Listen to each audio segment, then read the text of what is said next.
Video में हम बात करेंगे एक इम्पोर्टेंट खबर के बारे में जिसकी वजह से 50 से ज़्यादा कंपनियों के ऊपर असर पड़ सकता है। काफ़ी इम्पोर्टेंट अनाउंसमेंट है जिस वजह से ये कंपनी अब काफ़ी फोकस में रहेंगी, तो आप भी चाहें इन शेयरों को अपनी वॉच लिस्ट में ऐड कर सकते हैं। वीडियो शुरू करने से पहले कहना चाहूँगा, अगर किसी ने चैनल पर फर्स्ट टाइम विजिट किया है तो चैनल को सब्सक्राइब कर लें और बेल आइकन को ज़रूर दबा लें। तो दोस्तों, एमफी यानी कि association of mutual funds in India की तरफ से अनाउंसमेंट कर दिया गया है, डेटा रिलीज कर दिया गया है कि कौन सी कंपनी लार्ज कैप, कौन सी कंपनी मिड कैप या कौन सी कंपनी स्मॉल कैप में रहेगी। ये दोस्तों हमें अनाउंसमेंट होते हुए देखने को मिला। 1 फरवरी से ये लागू हो जाएगा। तो कई सारी ऐसी कंपनियां हैं जो नई लिस्टिंग अभी हाल फिलहाल में हुई है, उनको लार्ज कैप की कैटेगरी में डाला गया। कुछ कंपनियां ऐसी हैं जो ऑलरेडी लार्ज कैप में थी लेकिन उनको वहां से निकालकर मिड कैप में डाला गया है। तो कौन कौन से स्टॉक हैं ये इस वीडियो में हम कवर करेंगे। साथ ही एक इंपॉर्टेंट पॉइंट, इसका मतलब क्या होता है दोस्तों, इसको भी हम समझने की कोशिश करेंगे। तो सबसे पहले बात करेंगे हुंडई मोटर इंडिया लिमिटेड के बारे में। हाल फिलहाल में इसका आईपीओ आया था। इस कंपनी को दोस्तों लार्ज कैप की कैटेगरी में डाल दिया गया, तो ये काफी इंपॉर्टेंट खबर है हुंडई इंडिया को लेकर। साथ ही दूसरा स्टॉक रहेगा बजाज हाउसिंग फाइनेंस। हाल फिलहाल में इसकी लिस्टिंग हुई थी, ये कंपनी भी हमें लार्ज कैप की कैटेगरी में देखने को मिलेगी। एनटीपीसी ग्रीन, ये भी दोस्तों स्टॉक हमें हाल फिलहाल में लिस्ट होते हुए देखने को मिला। नई लिस्टिंग थी इस कंपनी की, ये भी लार्ज कैप की कैटेगरी में आ चुकी है। स्विगी की बात करेंगे, स्विगी का स्टॉक भी हमें लार्ज कैप की कैटेगरी में देखने को मिला है। इनके अलावा कुछ और कंपनियां हैं जो लार्ज कैप की कैटेगरी में डाली गई, जैसे रेल विकास निगम लिमिटेड यानी आरबीएनएल। इसके ऊपर भी आप चाहें तो नजर रख सकते हैं। दूसरा स्टॉक सीजी पावर, काफी ज्यादा ये पॉपुलर स्टॉक रहा है, काफी इसमें हमें तेजी भी देखने को मिली। पिछले 1 साल में स्टॉक ने 58% का और 5 साल के अंदर तो 6000% से ज्यादा का इसने रिटर्न अपने शेयर होल्डरों को दिया है। इनके अलावा ICICI prudential life insurance company, इसमें भी काफी ज्यादा हमें तेजी देखने को मिली है। ये कंपनियां भी दोस्तों हमें अब लार्ज कैप की कैटेगरी में देखने को मिलेंगी। पॉलीकैब इंडिया, इसके ऊपर भी आपको फोकस रखना, ये भी लार्ज कैप की कैटेगरी में कंपनी आ चुकी है। इंडस टावर, ये स्टॉक भी फोकस में रहेगा। इसी के साथ साथ कमिंस इंडिया, एक और कंपनी है इन्फो एज। ये दोस्तों ऐसे स्टॉक हैं जो अब हमें लार्ज कैप की कैटेगरी में देखने को मिलेंगे, जिसकी वजह से अब ये काफी फोकस में रहने वाले हैं। तो इन कंपनियों को आप चाहें जरूर अपनी वॉच लिस्ट में ऐड करके रख सकते हैं। ये कंपनियां अब हमें दोस्तों मिड कैप से निकलकर लार्ज कैप की कैटेगरी में आते हुए देखने को मिल जाएंगी।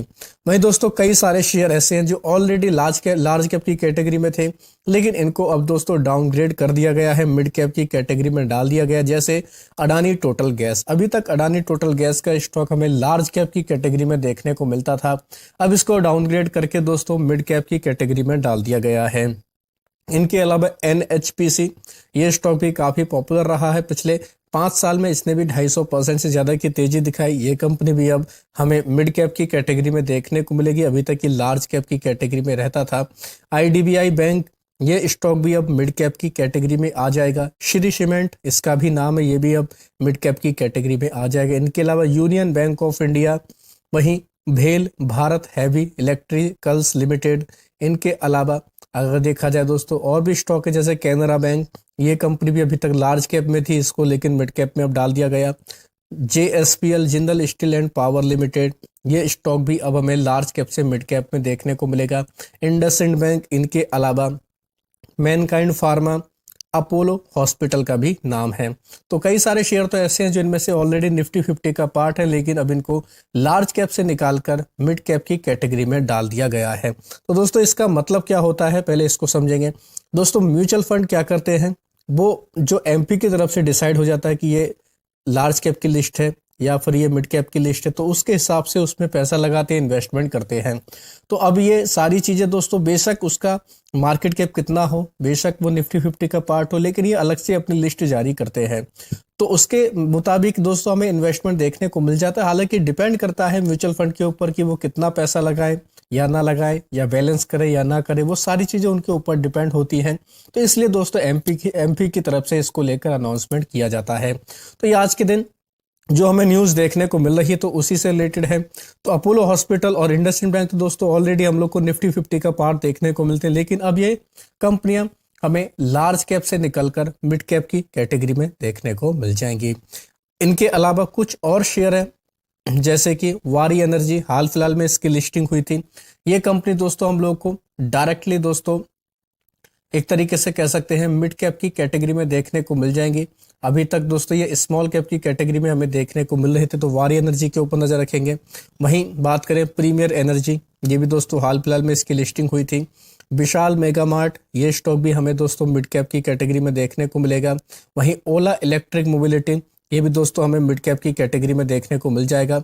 वहीं एक और स्टॉक है कीन्स टेक्नोलॉजी, अभी तक ये दोस्तों स्मॉल कैप में था, अब ये स्मॉल कैप से निकलकर हमें मिड कैप की कैटेगरी में देखने को मिल जाएगा।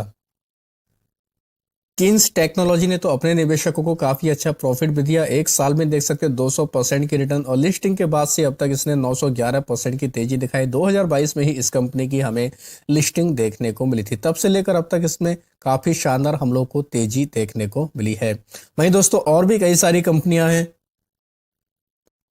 जैसे Inventure, Knowledge Solution, IKS, GE, टी&डी इंडिया, 361 वेम, किंग्सटेक, आदित्य बिरला, ये सभी कंपनियां अब हमें स्मॉल कैप से दोस्तों मिड कैप की कैटेगरी में देखने को मिलेंगे। वहीं आईटीआई, जेडएफ कमर्शियल डिलीवरी का भी नाम है, पूनावाला फिनकॉर्प, इनके अलावा Hindustan Copper, Motherson Sumi Wiring India, Global Health, Gland Pharma, Bandhan Bank, Mangalore Refinery, Go Digit, General Insurance, Star Health, Allied Insurance, Apollo Tyre, ये कंपनियां भी हमें दोस्तों डाउनग्रेड होते हुए देखने को मिल रही हैं। मिड कैप से इनको दोस्तों स्मॉल कैप की कैटेगरी में डाला जा रहा है, तो ये भी एक इम्पोर्टेंट हम लोग को अपडेट देखने को मिल रहा है। दोस्तों क्राइटेरिया क्या है, अगर देखा जाए तो नोवामा की रिपोर्ट की तरफ से देखा जाए तो दोस्तों लार्ज कैप स्टॉक को लेकर जो हमें दोस्तों एक तरीके से क्राइटेरिया देखने को मिल रहा है, 84,000 करोड़ से लेकर 1 लाख करोड़ तक का दोस्तों हमें लार्ज कैप का एक तरीके से क्राइटेरिया देखने को मिल रहा है। वहीं दोस्तों मिड कैप की अगर बात की जाए, ये भी दोस्तों 33,000 करोड़ है, जो पहले 27,500 करोड़ के आसपास हमें देखने को मिलता था। तो इस क्राइटेरिया को भी इंक्रीज कर दिया गया है।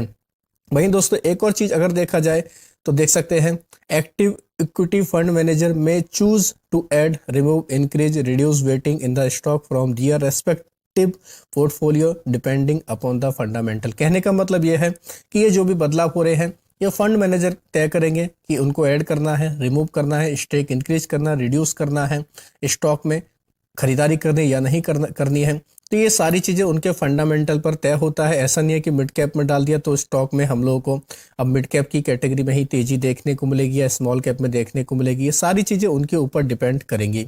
बस ये एक लिस्ट है जिसकी वजह से काफी ज्यादा फोकस कंपनियों के ऊपर बन जाता है। तो आप भी चाहें इस रिपोर्ट को डिटेल में स्टडी कर सकते हैं, इन कंपनियों को अपने फोकस में रख सकते हैं। और आपके पास इनमें से कौन सा स्टॉक है दोस्तों, ये भी जरूर आप लोग बता सकते हैं। किस प्राइस पर खरीदारी की है ये भी मेंशन कर सकते हैं। तो आशा करता हूं दोस्तों आपको ये वीडियो अच्छा लगा होगा। वीडियो अगर पसंद आया तो चैनल को सब्सक्राइब कर लें, बेल आइकन को दबा लें, ज्यादा से ज्यादा